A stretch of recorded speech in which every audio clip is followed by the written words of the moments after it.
और साथ ही साथ आपको बताएं कि सिंध में हुक्मरान जमात पाकिस्तान पीपल्स पार्टी ने सिंध में गैस बंदिश के खिलाफ एहतजाज करने का ऐलान कर दिया है। एहतजाज जो है वो सुई गैस के दफातर के सामने किए जाएंगे। साथ ही साथ आपको बताएं कि पीपल्स पार्टी के सीनियर रहनुमा निसार खोड़ो कहते हैं गैस बिजली पेट्रोल की कीमत बढ़ा दी गई, डॉलर महंगा हो गया है, विफाकी हुकूमत से पूरा मुल्क तंग आ चुका है।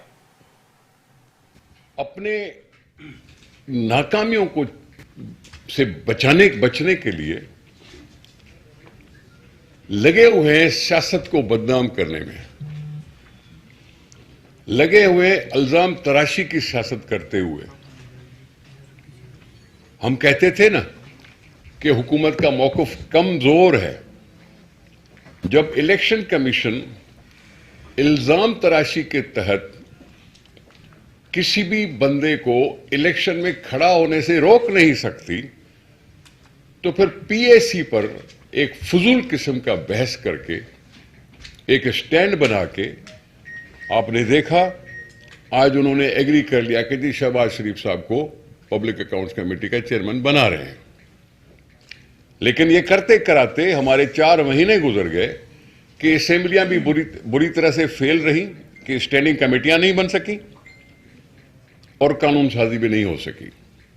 कानून साजी तो इसलिए नहीं हो सकी कि मैं मानता हूं कि हुकूमत ने कोई अपना होमवर्क किया ही नहीं था और उनको भी अचानक मिल गई है वज़रात उज़्मा, तो अब वो इधर उधर फिर रहे हैं। सियासत को बदनाम करने के लिए इल्जाम तराशी, फलां सियासतदान करप्ट, फलां सियासतदान करप्ट, ये इल्जाम लगा के किसको बदनाम कर रहे हैं? दुनिया का उसूल है कि जब तक किसी पर कोई जुर्म साबित न हो जाए तब तक वो बेगुनाह है। जब दुनिया इस चीज को मानती है तो यहां की सियासत को गुनाहगार की शक्ल में लाने की ये मज़मूम कोशिश की जा रही है। यहां हमें उससे कोई बात नहीं है कि हम इस पे चिढ़ रहे हैं या हम कोई मरऊब हो रहे हैं। हम उन केसेस को फेस कर लेंगे, जो भी है उन केसेस को फेस कर लेगा। लेकिन जहां हम पॉलिटिकल पार्टी हैं तो हम अवाम के साथ खड़े हैं, और अवाम के साथ खड़े अगर हैं और अवाम पर ये चीज ताबड़तोड़ हमले हो रहे हैं, तो फिर मैं as a president PPP Sindh announce कर रहा हूं कि मैं सारे सिंध में हर। और सिंध के वजीर ट्रांसपोर्ट उवैस कादिर शाह की जानिब से सिंध में गैस बंदिश पर रद्द-ए-अमल दे दिया। क्या कहते हैं? यूटर्न सरकार ने अवाम को 1 करोड़ नौकरियां तो नहीं दी, अलबत्ता कराची के लाखों लोगों को बेरोजगार जरूर कर दिया है। सिंध की अगर गैस बहाल नहीं की गई तो विफाक के खिलाफ दमादम मस्त कलंदर होगा। उनका कहना था कि पीटीआई की हुकूमत ने कराची के अवाम को बिजली और गैस से भी महरूम कर दिया है। पहले तो ये याद दिलाना पड़ेगा खान साहब को कि वो वजीर आजम है, क्योंकि वो भूल जाते हैं, उनको टीवी पे पता चलता है कि वो वजीर आजम है। नहीं, घर पे पता चलता है, वो टीवी पे उन्हें बताया जाता है। अब जरा मैं आप लोगों के तवज्जुह से उनको बताना चाहूंगा कि हम लोग सिंध के नुमाइंदे हैं, सिंध पाकिस्तान का हिस्सा है, कराची बहुत बड़ा पाकिस्तान का मेट्रोपॉलिटन शहर है, और प्राइम मिनिस्टर साहब यहाँ पे गैस की लोड शेडिंग की जा गई है, और इतनी तवील और इतनी खतरनाक सिचुएशन जो इस वक्त इस सूबे में है वो पहले कभी पैदा नहीं हुई। इंक्रोचमेंट, एंटी इंक्रोचमेंट मुहिम चल रही है यहाँ पे। कम से कम जिस तरह इम्तियाज शेख साहब ने कहा कि डेली वेजेस लोग, लेकिन मेरे पास फिगर्स हैं कि कम से कम इन 2 दिनों में 1 लाख से ज्यादा लोग इससे इफेक्ट हुए हैं जो डेली वेजेस पे काम करते हैं। सीएनजी 660 सीएनजी स्टेशन हैं जो सिंध में इस वक्त बंद पड़े हुए हैं। डायरेक्टली इनडायरेक्टली जो लोग उनसे कनेक्टेड हैं वो सारे बेरोजगार हैं, क्योंकि वो डेली वेजेस मुलाजिम हैं। वो लोग, वो ट्रांसपोर्ट, तकरीबन 80% ट्रांसपोर्ट जो है सिंध की, रिक्शा चिंची पे आ जाएं, रिक्शा पे आ जाएं, ये छोटे छोटे जो, और बसेस तक आ जाएं, आप हाईएस्ट वैगन्स पे आ जाएं, सारी सीएनजी पे चल रही हैं। अब इस वक्त ये बता दें कि वो लोग जो सुबह को निकल के अपने घर से बस लेके अपनी नौकरी पे जाता है, जो रोज सुबह को कमाता है और रात को अपने बच्चों के लिए कुछ लेके आता है खाने को, वो क्या करेगा? वो कहां जाएगा? वो कराची एक बहुत बड़ा मेट्रोपॉलिटन शहर है, यहाँ पे फासले बहुत बड़े बड़े हैं जो पब्लिक ट्रांसपोर्ट हल कर रही थी, पब्लिक ट्रांसपोर्ट के जरिए हो रहे थे। लेकिन इस वक्त सीएनजी की ना होने की वजह से सारी ट्रांसपोर्ट्स बंद कर दी गई हैं।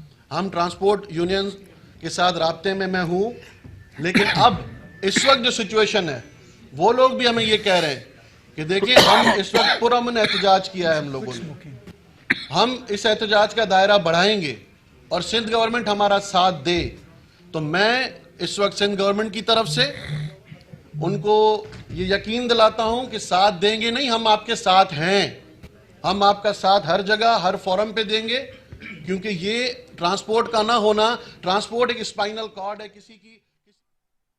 और साथ ही साथ आपको बताएं कि सिंध के मुशीर इत्तलात मुर्तजा वहाब कहते हैं पीटीआई हुकूमत में आने से पहले रूल्स ऑफ लॉ की बात किया करती थी, लेकिन इक्तदार में आके उन्होंने साबित किया कि आइन की कोई अहमियत नहीं। आर्टिकल के मुताबिक 158 जिसमें गैस दरियाफ्त हुई वहां के अवाम को सबसे ज्यादा डिलीवर की जाएगी। ये कैसी मदीने की रियासत है जिसके अंदर मादनियात गले हैं। और साथ ही साथ उनका कहना था कि सिंध में कुदरती गैस का बहरान विफाकी हुकूमत की नाकामी का सबूत है। सिंध को गैस की फराहमी बंद करना सौतेली औलाद जैसा सुलूक है।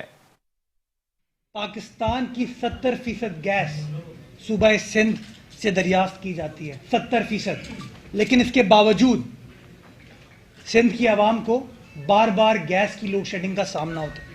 ये कैसी मदीने की रियासत है, ये कैसी मदीने की रियासत है जिसके अंदर सिंध वालों को पहले पानी नहीं मिलता था, अब गैस की भी लोड शेडिंग स्टार्ट हो गई है। ये कैसी मदीने की रियासत है कि ख़वातीन घर में अपने घर वालों के लिए खाना नहीं बना सकती क्योंकि गैस उनको नहीं मिल रही। ये कैसी मदीने की रियासत है जिसके अंदर माएँ अपने बच्चों को स्कूल भेजना चाहती हैं, लेकिन ट्रांसपोर्ट चूँकि सीएनजी अवेलेबल नहीं है, वो ट्रांसपोर्ट में बच्चों को नहीं मिल पाती। ये कैसी मदीने की रियासत है जिसके अंदर मईशत का पहिया जाम करने के लिए कराची के अंदर जो आपकी सनतें हैं उसमें गैस की बंदिश की जा रही है। ये कैसी मदीने की रियासत है जहाँ पर बेरोजगारी बढ़ती जा रही है। ये कैसी मदीने की रियासत है जहाँ पर कीमतों में इजाफा हो रहा है। ये कैसी मदीने की रियासत है जिसके अंदर रोज़ वज़ीर आज़म एक फ़ैसला करते हैं और शाम को वो फ़ैसला तब्दील हो जाता है। मैं दो बातें करना चाहूँगा। या तो इस गैस की पिछले 3 रोज़ में जो हालात और वाक़यात इस कौम के सामने आए हैं, ये दो बातें शो करते हैं। या तो ये हुकूमत आइन शिकनी कर रही है, आर्टिकल 158 की खिलाफ वर्जी कर रही है, या ये हुकूमत नाअहल है कि या तो वो आइन से इनहराफ कर रही है या उसको अपनी रिस्पॉन्सिबिलिटीज़ का पता नहीं है। ये कैसी हुकूमत है कि वज़ीर आज़म पहले आके कहता था कि मुझे तो पता नहीं था डॉलर के ऊपर जो स्टेट बैंक ने फैसला किया, मुझे तो मीडिया के थ्रू पता चला। और अब जब सर्दियों में गर्मियों में बिजली की लोड शेडिंग करते थे हमारे साथ, अब जब सर्दियां आ गई तो बजाय इसके कि हमें गैस प्रोवाइड करें